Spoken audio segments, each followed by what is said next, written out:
Le Presse Club, la tribune de l'Union nationale des journalistes de Côte d'Ivoire, a reçu ce mardi le président de la commission électorale indépendante, Ibrahim Koulibaly Kubier. Alors, c'était une rencontre très riche en échanges du fait de l'élection présidentielle qui approche à grands pas.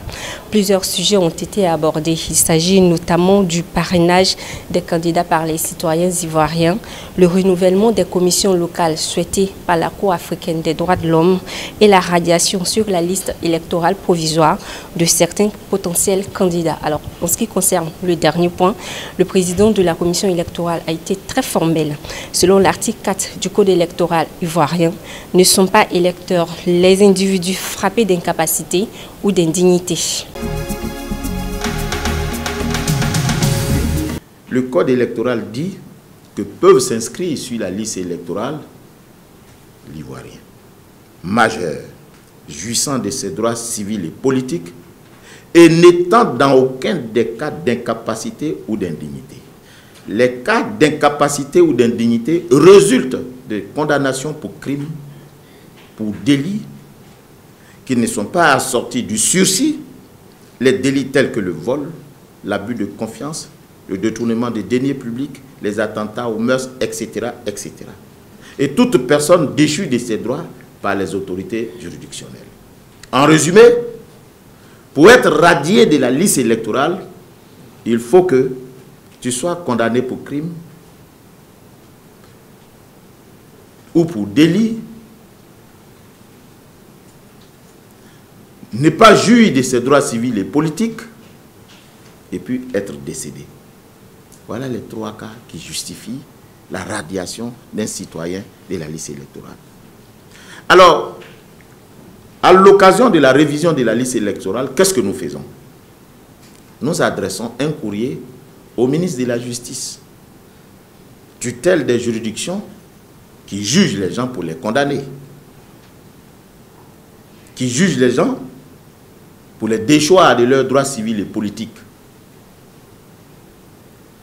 Ensuite, nous adressons un courrier au ministère de l'administration du territoire, tutelle des centres d'état civil qui reçoivent les déclarations de décès de nos concitoyens. Donc ces deux listes nous parviennent. Nous les remettons à nos techniciens pour les croiser avec la liste électorale, pour sortir de la liste électorale ceux qui ne remplissent pas les conditions prescrites par la loi, c'est-à-dire qui ont perdu leurs droits civils et politiques ou qui ont été condamnés ou qui sont décédés. Alors, vous pensez bien que nous n'avons pas une règle à la main pour barrer le nom de ceux qui sont des adversaires politiques. Alors, quand on fait ce croisement, systématiquement, on sort de la liste électorale ceux qui n'en remplissent plus les conditions. Jadis, ils remplissaient ces conditions, mais à l'occasion de la révision, ils ne remplissent plus ces conditions. Et il se peut que dans l'avenir, bien entendu, si ces incapacités et ces indignités sont levées, ils pourront donc venir s'inscrire à nouveau sur la liste électorale indépendante à l'occasion de la révision de la liste électorale. Voilà. Alors, est-ce que monsieur le président Gbagbo se trouve dans ce cas? Moi, je ne sais pas. Est-ce que monsieur Soro Guillaume se trouve dans ce cas? Moi, je ne sais pas. Est-ce que M. Blé Goudé se trouve dans ce cas? Moi, je ne sais pas.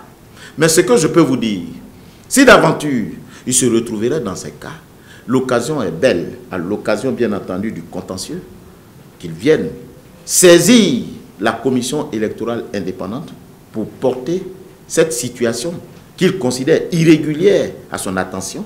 Et à l'occasion de cette révision, avec preuve à l'appui, nous allons vérifier si effectivement ils remplissent les conditions prescrites par la loi.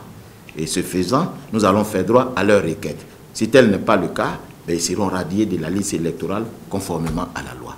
Ce n'est ni le fait de la commission électorale, mais c'est le fait de la loi. Ce n'est pas pour régler des comptes à qui que ce soit. Si vous êtes condamné, si vous êtes frappé donc d'incapacité, parce que condamné pour crime ou délit prévu par la loi, ou si vous êtes déchu de vos droits civils et politiques, évidemment, vous ne pouvez plus être sur la liste électorale, tout comme si vous êtes décédé. Donc voilà les motifs qui peuvent justifier cela. Et nous ne pouvons pas nommément savoir quels sont ceux qui ne sont pas sur la liste, aussi illustres sont-ils. Ce sont à ce jour 7 509 035 électeurs qui figurent sur la liste électorale provisoire. Et pour ce qui concerne la phase des contentieux, elle s'ouvre le 5 août prochain.